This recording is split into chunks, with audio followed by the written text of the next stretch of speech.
25 years ago, America met Tony Soprano. And listen, if you don't like that ramp, I'll build you another one. A family man. Way to go, Meadow! A businessman. Who do you think you are? I'm the person who says how things go. That's who I think I am. And a ruthless gangster. You took an oath, and you broke it.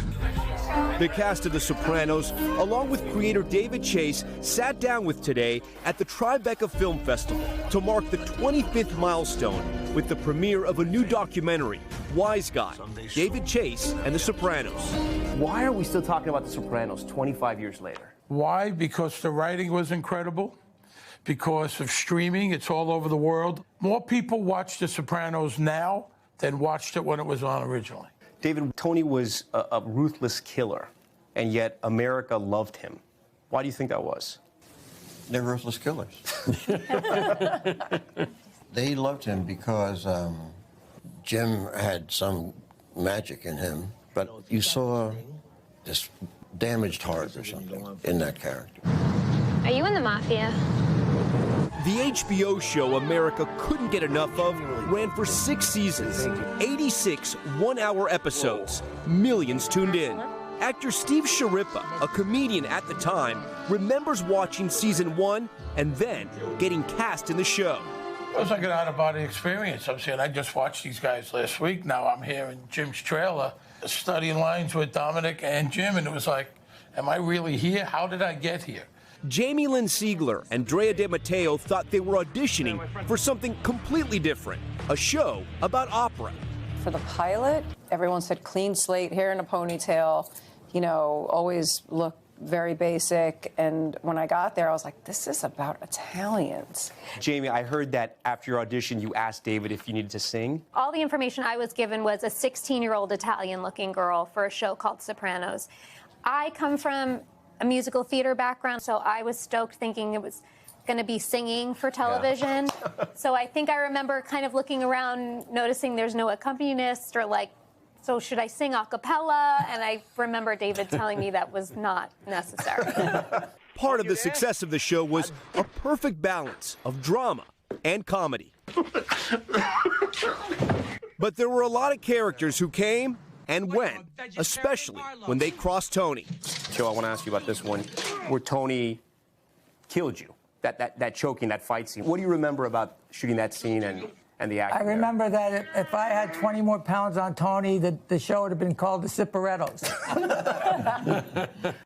And one of the most memorable goodbyes, when Adriana cooperates with the FBI, leading Tony to get rid of her. No, please! De Matteo saying the acting came natural because inside she was so sad to leave the show. I had really made my peace with the fact that I was leaving. This is as you, as a person, you're saying? Yes. I think the cast, who were together for years, still consider each other family. It's hard to remember a life for me before these people. It was so collaborative, and I felt very accepted and respected and appreciated. Since the show first premiered, the cast has stayed in touch, but also has suffered tremendous loss. Tony Sirico, who played Paulie Walnuts, died in 2022. He was a very loyal guy. Tony and Paulie are one, and they broke the mold when they made Tony Sirico. He was a wonderful guy. And the shocking death of Jim Gandolfini, who played the patriarch on the show, but also a patriarch to the cast. I felt protected by him and loved by him, and he really was one of a kind, and I feel very lucky to have been guided by him for as long as I was.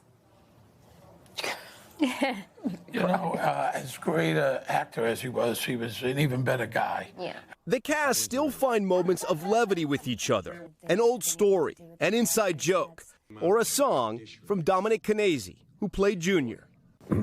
Please don't talk about us when we gone, or something like that. And for all of them, it's easy to understand and explain why The Sopranos are still part of our life 25 years later.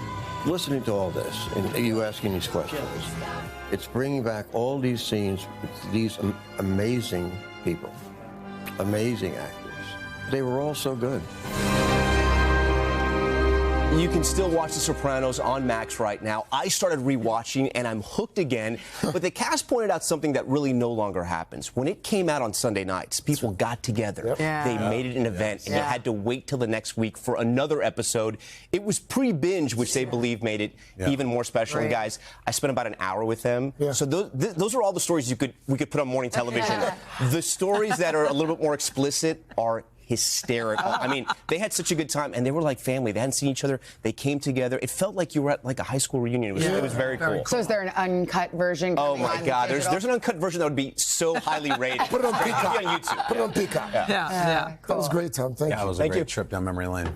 You want to thank the... Oh, and by the way, we want to give a big thanks to New York's Art House Hotel for hosting the cast and our crew. They kept all the Sopranos in there. Look good. Nobody got whacked, including You did good. All right, thank you, Tom. You would have gotten whacked if you forgot to say thank you. Yeah. Somebody. Hey, thanks for watching. Don't miss the Today Show every weekday at 11 a.m. Eastern, 8 Pacific on our streaming channel, Today All Day. To watch, head to today.com/allday or click the link right here.